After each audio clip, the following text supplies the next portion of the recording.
Morning बच्चों। मैं चंदा कुमारी गृह विज्ञान 12वीं के ऑनलाइन क्लास में आप सबका स्वागत करती हूँ। बच्चों, पिछली कक्षा में हमने यूनिट 2 का पहला चैप्टर आहार आयोजन पढ़ना शुरू किया था। पिछली कक्षा में हमने आहार आयोजन क्या है, एक गृहिणी को आहार आयोजन करते समय आहार आयोजन के किन किन सिद्धांतों को ध्यान में रखना होता है, इन सारी बातों के बारे में विस्तार से पढ़ा था। आज हम लोग आहार आयोजन को प्रभावित करने वाले कौन कौन से प्रमुख कारक हैं, इसके बारे में पढ़ेंगे। बच्चों,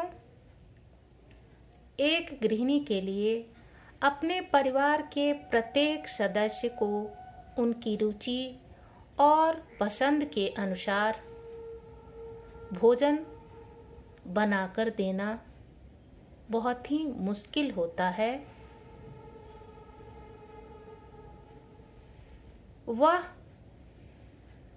आहार आयोजन के सभी सिद्धांतों को यदि ध्यान में रख भी लेती है, उन पर विचार कर भी लेती है, तो भी अपने परिवार के प्रत्येक सदस्य की आवश्यकता के अनुसार खाद्य पदार्थों का चयन करना और उनको आहार में शामिल करना उसके लिए बड़ा ही कठिन होता है।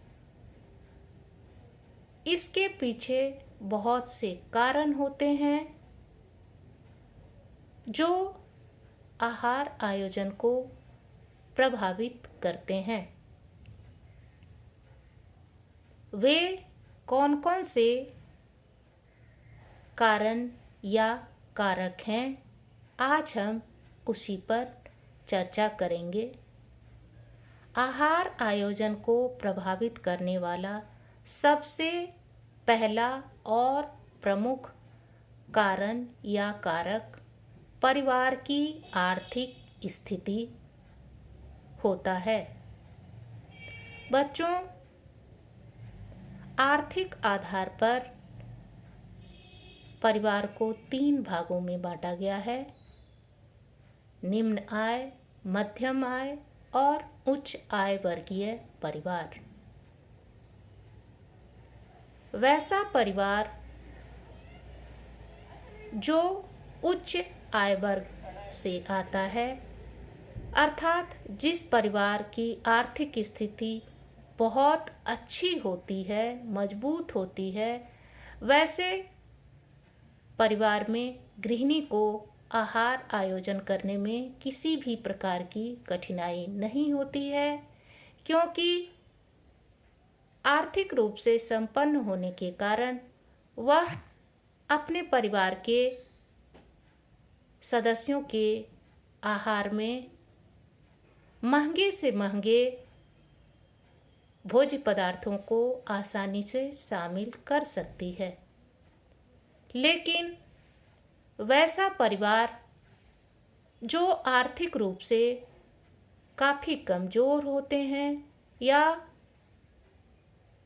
जिनके पास पैसे की कमी होती है, ऐसे परिवार में गृहिणी चाहकर भी अपने परिवार के सदस्यों को पौष्टिक आहार नहीं दे पाती है। वह चाहकर भी अपने परिवार के सदस्यों में सभी भोज्य पदार्थों को शामिल नहीं कर पाती है। लेकिन यहाँ यह प्रश्न उठता है कि निम्न आय वर्गीय परिवार की गृहिणी अपने परिवार को किस प्रकार से उत्तम पोषण दे या अपने परिवार का आहार आयोजन किस प्रकार से करे कि उसके परिवार के प्रत्येक सदस्य को पौष्टिक और संतुलित आहार मिल सके। इसके लिए निम्न आय वर्गीय और मध्यम आय वर्गीय गृहिणी को कुछ बातों पर ध्यान देना चाहिए। उसे जिन बातों पर ध्यान देना चाहिए वो इस प्रकार हैं। निम्न आय वर्गीय गृहिणियां मध्यम आय वर्गीय गृहिणियों को अपने परिवार के सदस्यों का आहार आयोजन करते समय सस्ते खाद्य पदार्थों को आहार में शामिल करना चाहिए।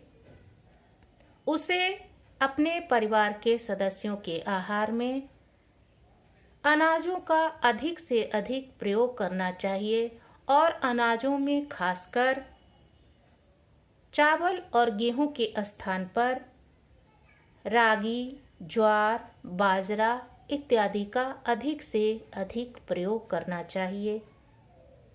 उसे चीनी के स्थान पर गुड़ का प्रयोग मिठास के लिए करना चाहिए।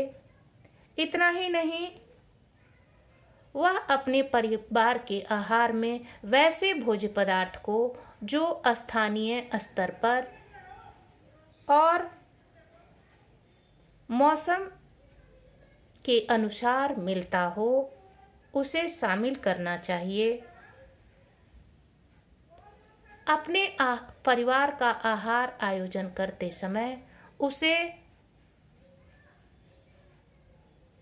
खाद्य सम्मिश्रण का भी ध्यान रखना चाहिए, जैसे अंकुरन, खमीरीकरण इत्यादि का भी प्रयोग करके वह अपने परिवार के सदस्यों को पौष्टिक और संतुलित आहार प्रदान कर सकती है।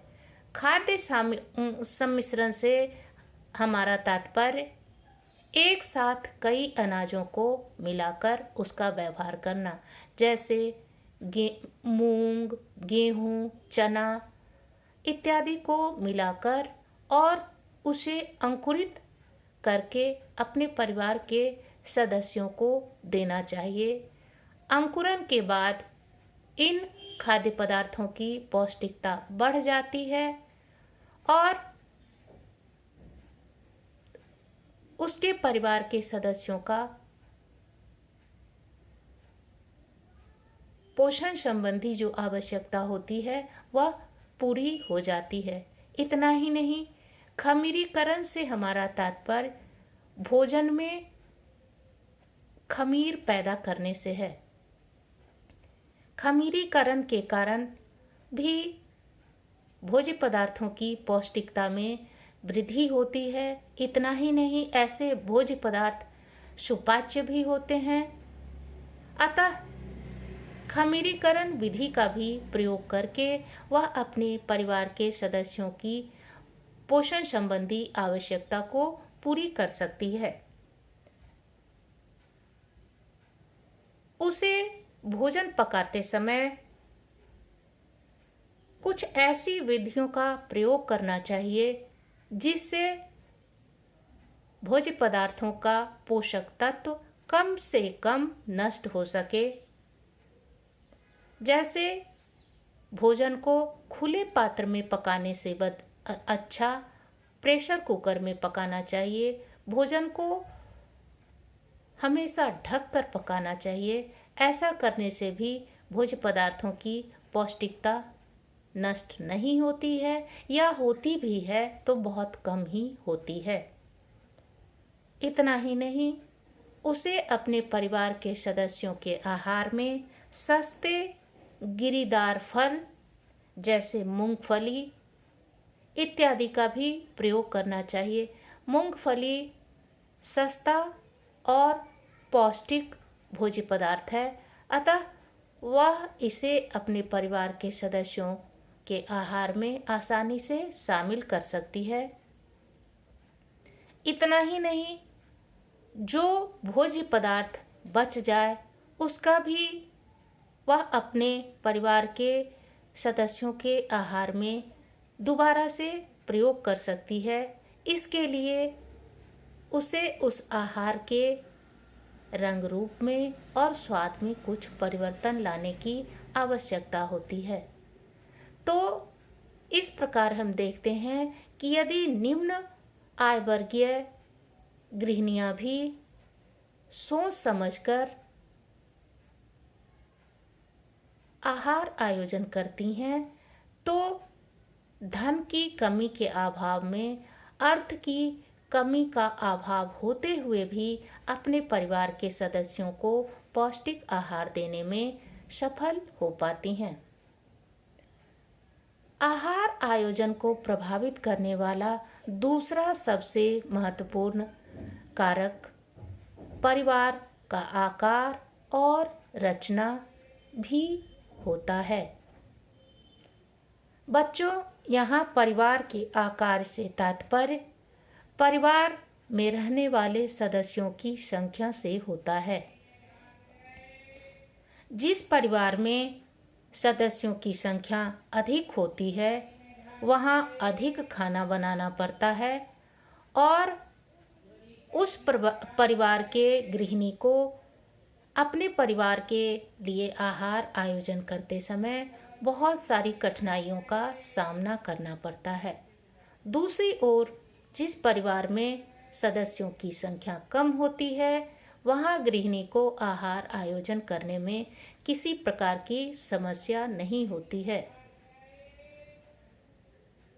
बड़े आकार से यहाँ तात्पर्य संयुक्त परिवार से होता है, जहाँ एक साथ दादा दादी चाचा चाची उनके बच्चे सब एक साथ रहते हैं। स्वाभाविक रूप से वहाँ सदस्यों की संख्या ज़्यादा होती है। छोटे आकार वाले परिवार से तात्पर्य एकाकी परिवार से होता है, जहाँ पति पत्नी और सिर्फ उनके बच्चे होते हैं। अतः आहार आयोजन को प्रभावित करने में परिवार का आकार भी बहुत ही महत्वपूर्ण भूमिका अदा करता है। इसके बाद आहार आयोजन को प्रभावित करने वाला दूसरा अन्य मुख्य कारण परिवार की रचना से है। परिवार की रचना से तात्पर्य परिवार के सदस्यों की आयु, लिंग, व्यवसाय तथा शारीरिक स्थिति से होता है। बच्चों, एक ही परिवार में बहुत सारे सदस्य होते हैं। उन सदस्यों का आयु, लिंग, व्यवसाय और शारीरिक अवस्था एक दूसरे से काफी भिन्न होता है। अतः यहाँ भी गृहिणी को आहार आयोजन करने में बहुत सारी मुश्किलों का सामना करना पड़ता है और अपने परिवार के लिए आहार आयोजन करते समय उसे बहुत ही सतर्क रहने की आवश्यकता होती है। आयु से तात्पर्य एक ही परिवार में बच्चे, युवा, वयस्क और बूढ़े रहते हैं। इन सभी की पोषण संबंधी आवश्यकता एक दूसरे से भिन्न होती है। अतः उनकी पोषण संबंधी आवश्यकता के अनुसार ही उन्हें आहार मिलना चाहिए। व्यवसाय और क्रियाशीलता एक ही परिवार में अलग अलग तरह के काम करने वाले लोग होते हैं। कुछ लोग ऐसे होते हैं जो शारीरिक रूप से काफ़ी सक्रिय होते हैं। कुछ लोग ऐसे होते हैं जो मानसिक रूप से क्रियाशील होते हैं। अतः इन दोनों के आहार में भी बहुत ही अंतर होता है। जो शारीरिक रूप से क्रियाशील होते हैं या जो शारीरिक रूप से अधिक परिश्रम करते हैं, उनके आहार में कार्बोहाइड्रेट की मात्रा अधिक होनी चाहिए, जो उन्हें काम करने के लिए ऊर्जा प्रदान करे।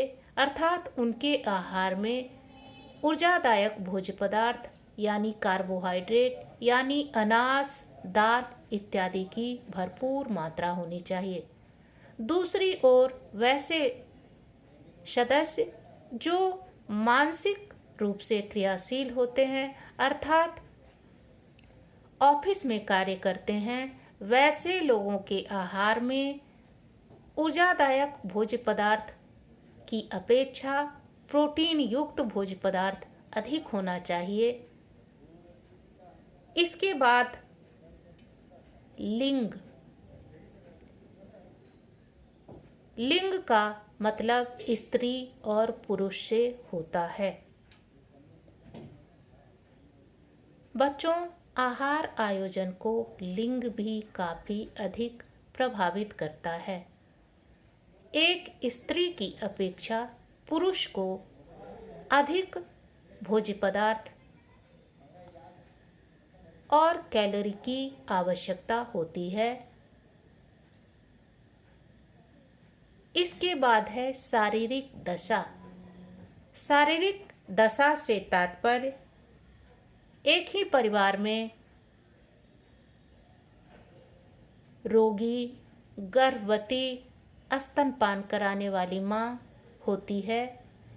ये सभी एक दूसरे से शारीरिक स्थिति के अनुसार काफ़ी भिन्न होते हैं, अतः इनके पोषण संबंधी आवश्यकता में भी भिन्नता होती है और इन सभी को इनके शारीरिक स्थिति के अनुसार आहार मिलना आवश्यक होता है। यही कारण है कि एक गृहिणी को आहार आयोजन करते समय परिवार के सदस्यों की शारीरिक दशा को भी ध्यान में रखना होता है और यह भी उसके आहार आयोजन को प्रभावित करता है। इसके बाद मौसम। बच्चों, आहार आयोजन पर मौसम भी काफी प्रभाव डालता है। हमारे देश भारतवर्ष में मुख्य रूप से 3 ऋतु होते हैं: जाड़ा, गर्मी और बरसात। जो भोजन हमारे शरीर के लिए जाड़े के ऋतु में उपयुक्त होता है, वही भोजन अथवा भोज्य पदार्थ हमारे शरीर के लिए गर्मी में अनुपयुक्त होता है। जैसे जाड़े के मौसम में हम अधिकतर गर्म पेय पदार्थ और गर्म भोजन खाना पसंद करते हैं। गर्म पेय पदार्थ से हमारा तात्पर्य चाय, कॉफ़ी, हॉर्लिक्स, सूप इत्यादि। इतना ही नहीं, हम खाने में भी ऐसे भोज्य पदार्थ को शामिल करना चाहते हैं जो हमारे शरीर को गर्माहट दे सके, जिससे हमारे शरीर में गर्मी बनी रहे। दूसरी ओर गर्मी के मौसम में जब हम इन भोज्य पदार्थों को खाने का प्रयास करते हैं तो हम ऐसे भोज्य पदार्थ नहीं खा पाते, क्योंकि गर्मी के दिनों में हम अधिक से अधिक ठंडे पेय पदार्थ और ठंडा भोजन खाना पसंद करते हैं। अर्थात गर्मी के दिनों में चाय, कॉफ़ी और सूप की अपेक्षा हम शरबत, फलों का रस, शिकंजी इत्यादि पीना पसंद करते हैं। खाने में ऐसे भोज्य पदार्थ खाना पसंद करते हैं जो हमारे शरीर को शीतलता प्रदान कर सके और जिसको खाने से हम बेचैनी अथवा अकुलाहट का अनुभव नहीं कर सकें। तो हम देखते हैं कि मौसम बदलने के साथ साथ हमारे खान पान और आहार में भी परिवर्तन हो जाता है। इस प्रकार हम कह सकते हैं कि मौसम भी हमारे आहार आयोजन को बहुत अधिक प्रभावित करता है। इसके बाद आता है खाद्य पदार्थों की उपलब्धता। बच्चों, हम सभी जानते हैं कि सभी प्रकार के फल, फूल, सब्जी और भोज्य पदार्थ सभी मौसम में उपलब्ध नहीं होते हैं। जो भोज्य पदार्थ हमें जाड़े के दिनों में आसानी से उपलब्ध हो जाता है, जो फल, फूल अथवा सब्जी हमें जाड़े के मौसम में आसानी से उपलब्ध हो जाता है, वही भोज्य पदार्थ अथवा फल, फूल या सब्जी हमें गर्मियों के मौसम में आसानी से नहीं मिलता, अथवा मिलता भी है तो बहुत ही महंगा मिलता है और सभी आय वर्ग के लोगों के लिए उन्हें खरीद पाना संभव नहीं होता है। इसलिए प्रत्येक गृहिणी को चाहिए कि वह अपने परिवार के लिए आहार आयोजन करते समय वर्तमान मौसम में उपलब्ध फल, फूल, सब्जी और भोज्य पदार्थों को अधिक से अधिक शामिल करे। उसे अपने परिवार का आहार आयोजन करते समय उन भोज्य पदार्थों को अथवा फल फूल को अधिक से अधिक शामिल करना चाहिए जो स्थानीय अथवा उसके आसपास आसानी से मिल जाता है, जिसके लिए उसे अधिक से अधिक पैसे खर्च करने की आवश्यकता नहीं होती है।